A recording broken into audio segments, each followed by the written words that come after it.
കേരളത്തിലെ CPM അതിന്റെ ചരിത്രത്തിലെ ഏറ്റവും വലിയ തകർച്ചയെ നേരിടുകയാണ്. ഈ തെരഞ്ഞെടുപ്പ് കഴിഞ്ഞാൽ ബംഗാളിലെ കമ്മ്യൂണിസ്റ്റ് പാർട്ടിക്ക് സംഭവിച്ചത് കേരളത്തിലെ CPMന് സംഭവിക്കും. കാരണം അധികാരത്തിന്റെ അഹങ്കാരത്തിൽ ചെയ്തു കൂട്ടിയ കാര്യങ്ങളെല്ലാം ഇപ്പോൾ തിരിച്ചടിയാവുകയാണ്. ഞാൻ നേരത്തെ സൂചിപ്പിച്ചപ്പോൾ പലരും എന്നെ പരിഹസിച്ചു. ഉത്തമരായ കമ്മ്യൂണിസ്റ്റുകാരും അവരുടെ കൂടെ നിൽക്കില്ല. നല്ല കമ്മ്യൂണിസ്റ്റുകാരുള്ള സംസ്ഥാനമാണ് കേരളം. നല്ല കമ്മ്യൂണിസ്റ്റ് പ്രവർത്തകരുള്ള സ്ഥലമാണ്, നേതാക്കളുള്ള സ്ഥലമാണ് കേരളം, സംശയമൊന്നുമില്ല കാര്യത്തിൽ. പക്ഷെ അവരെല്ലാം പാർട്ടിയുമായി അകലുകയാണ്. ഇടതുപക്ഷ സഹയാത്രികർ പൂർണ്ണമായി തന്നെ CPMുമായി അകന്നു കഴിഞ്ഞു. പാർട്ടിയിലെ നല്ല ആളുകൾ, നല്ല നേതാക്കൾ, നല്ല മെമ്പർമാർ അവരിൽ നിന്ന് പോവുകയാണ്. കാരണം അവരുടെ ഇന്നത്തെ സംസ്കാരം എന്ന് പറയുന്നത് തീവ്ര വലതുപക്ഷ സംസ്കാരമാണ്. ഒരു കമ്മ്യൂണിസ്റ്റോ ഇല്ല, ഒരു ഇടതുപക്ഷോ ഇല്ല. സംഘപരിവാർ സഞ്ചരിക്കുന്ന അതേ വഴികളിലൂടെയാണ് കേരളത്തിലെ CPM സഞ്ചരിക്കുന്നത്. എല്ലാത്തിനോട് കോംപ്രമൈസ് ചെയ്യാണ്, എല്ലാത്തിനോട് കോംപ്രമൈസ് ചെയ്യാണ്. വർഗീയതയോട് കോംപ്രമൈസ് ചെയ്യാണ്, തീവ്ര വലതുപക്ഷവാദത്തോട് കോംപ്രമൈസ് ചെയ്യാണ്. ഇത് കമ്മ്യൂണിസ്റ്റ് പാർട്ടിയുടെ അടിത്തറ, CPMന്റെ അടിത്തറ കേരളത്തിൽ ഇളകിയിരിക്കുകയാണ്. അതിന്റെ ഏറ്റവും അവസാനത്തെ ഉദാഹരണമാണ് G സുധാകരന്റെ ഇപ്പോഴത്തെ പുതിയ നിലപാടുകൾ. ഇതിനെ മറയ്ക്കാൻ വേണ്ടി സർക്കാരിനെതിരായിട്ടുള്ള അതിശക്തമായ വികാരം ജനങ്ങളുടെ ഇടയിൽ പ്രതിഫലിക്കുമ്പോൾ അത് മറയ്ക്കാൻ വേണ്ടി ഖജനാവിൽ നിന്ന് കോടികൾ എടുത്തുകൊണ്ടുള്ള പ്രചരണങ്ങളാണ് നടത്തുന്നത്. കേരളം ഭരിച്ച ഒരു സർക്കാരും ഖജനാവ് ഇങ്ങനെ കൊള്ളയടിച്ചുകൊണ്ട് തെരഞ്ഞെടുപ്പ് പ്രചരണം നടത്തിയിട്ടില്ല. ഈ ഗവൺമെന്റ് ഇപ്പൊ മുഖ്യമന്ത്രിയുടെ PR വേണ്ടി തന്നെ കോടികളാണ് ഖജനാവിൽ നിന്ന് എടുക്കുന്നത്.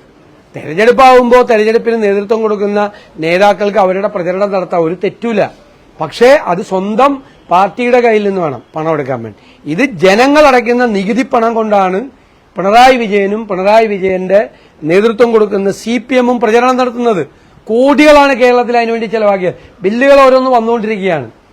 സർക്കാരിൽ ബില്ല് പാസ്സാവുന്നില്ല. 5 മാസമായി 10 ലക്ഷം രൂപയ്ക്ക് മീതെയുള്ള ബില്ലുകൾ പാസ്സാകുന്നില്ല. 10 ലക്ഷം രൂപയ്ക്ക് താഴെയുള്ള പല ബില്ലുകളും വാങ്ങിച്ചു വയ്ക്കുകയാണ്. എല്ലാ ദിവസവും ധനകാര്യ വകുപ്പിലെ ഉത്തരവുകളാണ്. പണത്തിന്റെ നിയന്ത്രണം, പൈസ ഇല്ലാത്തതുകൊണ്ട് നിയന്ത്രണമാണ്. പക്ഷെ ഇതൊന്നും ഗവൺമെന്റിന്റെയോ മുഖ്യമന്ത്രിയുടെയോ PR പ്രചരണങ്ങളെ ബാധിക്കുന്നില്ല. ഒരു സർക്കാരും ചെലവാക്കിയതിനെ അതിന്റെ എല്ലാ റെക്കോർഡ് ബ്രേക്ക് ചെയ്തുകൊണ്ട് ഈ തെരഞ്ഞെടുപ്പിന്റെ സായാഹ്നത്തിൽ പണം ചെലവഴിച്ചുകൊണ്ടിരിക്കുകയാണ്. തെറ്റായ പ്രചരണമാണ് നടത്തിക്കൊണ്ടിരിക്കുന്നത്. 5 ലക്ഷം വീടുകൾ ലൈഫിൽ നടത്തി, അതാണ് ഒരു വലിയ പ്രചരണം. 10 കൊല്ലം കൊണ്ടാണ് 5 ലക്ഷം വീട് വെച്ചു എന്ന് പറയുന്നത്. ഉമ്മൻചാണ്ടി സർക്കാർ അന്ന് നിലവിലിരുന്ന 5 പദ്ധതികൾ കൊണ്ട് 5 വർഷം കൊണ്ട് 4,43,000 വീടുകൾ വെച്ചിട്ടുണ്ട്. നിയമസഭയിൽ ഈ മന്ത്രിമാർ തന്നെ തന്ന കണക്കുകളാണ്. അപ്പം 4,43,000 വീടുകൾ ഉമ്മൻചാണ്ടി സർക്കാർ വെച്ചു 5 കൊല്ലം കൊണ്ട്. അന്ന് പണി തുടങ്ങിയ വീടുകൾ ഉൾപ്പെടെയാണ്, അന്ന് പണി തുടങ്ങിയ കുറെ വീടുകൾ ഉൾപ്പെടെയാണ് ഇവരുടെ 10 വർഷത്തെ കണക്കാണ് 5 ലക്ഷം. എന്നിട്ട് ഊതി വീർപ്പിക്കുകയാണ് 5 ലക്ഷം 10 കൊല്ലം കൊണ്ടാണ്. അവ യഥാർത്ഥത്തിൽ 2011 മുതൽ 16 വരെയുള്ള യാതൊരു താരതമ്യമില്ല. പവർ കട്ട് ഒഴിവാക്കിയെന്ന് പറയാണ്.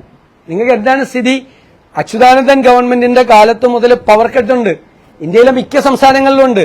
എന്റെ കാര്യം, പുറത്തു നിന്ന് വൈദ്യുതി കൊണ്ടുവരാനുള്ള പവർ കോറിഡോർ ഉണ്ടായിരുന്നില്ല. പിന്നെ ഉമ്മൻചാണ്ടി സർക്കാർ, ആര്യാടൻ മുഹമ്മദ് വൈദ്യുതി മന്ത്രിയായിരിക്കുമ്പോൾ 25 വർഷത്തേക്ക് ഒരു യൂണിറ്റിന് 4 രൂപ 29 പൈസ നിരക്കിൽ പുറത്തു നിന്ന് വൈദ്യുതി കൊണ്ടുവരാൻ തീരുമാനിച്ചു. അപ്പോഴേക്ക് പവർ കോറിഡോർ റെഡിയായി. അത് തന്നെയാണ് 7 കൊല്ലമായിട്ട് ഈ ഗവൺമെന്റ് നടത്തിയത്. സ്ഥലം അദാനി കമ്പനിയിൽ നിന്ന് ഒരു എഗ്രിമെന്റ് ഉണ്ടാക്കാൻ വേണ്ടി ആ കരാർ റദ്ദാക്കി. ഇപ്പോൾ പല സംസ്ഥാനങ്ങളിലും ഇല്ല.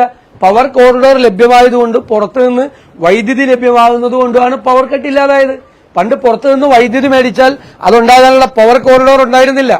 ഇതെല്ലാം തെറ്റായി വ്യാഖ്യാനിച്ച് ഞങ്ങളുടെ കാലം പവർ കട്ടില്ലാത്ത കാലം, പഴയ കാലം, ഇരുണ്ട കാലം. അച്യുതാനന്ദ ഗവൺമെന്റ് ഭരിക്കുമ്പോൾ അങ്ങനെയാണെങ്കിൽ ഇരുണ്ട കാലമാണല്ലോ കേരളത്തിൽ. വ്യാപകമായ തെറ്റായ പ്രചരണമാണ്. അതുപോലെ വൈദ്യുതി ബോർഡ് ലാഭത്തിലാക്കി. വൈദ്യുതി ബോർഡിന്റെ നഷ്ടത്തിലെ 90% കഴിഞ്ഞ വർഷവും 70% ഈ വർഷവും ഗവൺമെന്റ് ടേക്ക് ഓവർ ചെയ്തു. മനസ്സിലായില്ലേ? എന്നിട്ട് വൈദ്യുതി ബോർഡ് ലാഭത്തിലാണെന്ന് പറയാണ്. നഷ്ടം ഗവൺമെന്റ് ടേക്ക് ഓവർ ചെയ്തു. എനിക്ക്, ഞാൻ എന്റെ വീട് നടത്തിക്കൊണ്ടുപോകുന്നതിൽ 1 ലക്ഷം രൂപ എനിക്ക് കടമുണ്ട്. അത് 90,000 രൂപ ഗവൺമെന്റ് ടേക്ക് ഓവർ ചെയ്തിട്ട് ഞാൻ നഷ്ടമില്ലാതെ കടമില്ലാതെയാണ് കൊണ്ടുപോകുന്നതെന്ന് പറയുന്ന പോലെയാണ്. വൈദ്യുതി ബോർഡിന്റെ കടം ഗവൺമെന്റ് ടേക്ക് ഓവർ ചെയ്തിരിക്കുകയാണ്, മനസ്സിലായ? എന്നിട്ട് കള്ളക്കണക്ക് പറയാണ്. വൈദ്യുതി ബോർഡ് ലാഭത്തിലാക്കി ട്രാൻസ്പോർട്ട് ഡിപ്പാർട്ട്മെന്റ്. ഉമ്മൻചാണ്ടി മുഖ്യമന്ത്രിയായിരിക്കുമ്പോൾ 47,000 ജീവനക്കാരുടെ KSRTCയിൽ, ഇപ്പൊ 22,000 ജീവനക്കാരാ. എവിടെ CITക്കാര്? മിണ്ടുന്നില്ലല്ലോ. എന്നിട്ട് KSRTC ലാഭത്തിലാക്കിയെന്ന് പറയാണ്. വൈദ്യുതി ബോർഡ്, മെഡിക്കൽ സർവീസസ് കോർപ്പറേഷൻ, അതുപോലെ സിവിൽ സപ്ലൈസ് കോർപ്പറേഷൻ, KSRTC എല്ലാം തകർത്ത് തരിപ്പണമാക്കി. കെട്ടിട നിർമ്മാണ തൊഴിലാളികൾക്ക് പെൻഷൻ കിട്ടിയിട്ട് 19 മാസമായി. ഇതെല്ലാം മറച്ചുവെക്കാൻ വേണ്ടിയിട്ട് വ്യാപകമായ കള്ളപ്രചരണങ്ങൾ നടത്തുകയാണ് സർക്കാർ ചെലവിൽ. അതാണ് നടത്തിക്കൊണ്ടിരിക്കുന്നത്. അപ്പൊ അതേ പരസ്യം CPMന്റെ പരസ്യമായിട്ട് മാറുകയാണ്. അതേ പരസ്യം ഇപ്പൊ CPM ഇന്നലെ 2-3 ദിവസമായി ആരംഭിച്ചിരിക്കുന്ന പരസ്യം കഴിഞ്ഞ 3 മാസമായി സർക്കാർ ചെലവിൽ, നമ്മുടെ ചെലവിലാണ് അതേ പരസ്യം നടത്തിയിരുന്നത്. അത് നിങ്ങൾ മനസ്സിലാക്കണം. ഈ ഏറ്റവും വലിയ സാമ്പത്തിക പ്രയാസം അനുഭവിക്കുന്ന കാലത്താണ് ഇതുപോലുള്ള ഒരു കൊള്ള, ഖജനാവിൽ നിന്ന് കൊള്ളയടിച്ചുകൊണ്ടുള്ള ഈ കള്ളപ്രചരണം നടത്തുന്നത്. ഇതിനൊക്കെ തക്കതായ തിരിച്ചടി ജനങ്ങളുടെ ഭാഗത്തുനിന്നുണ്ടാവും.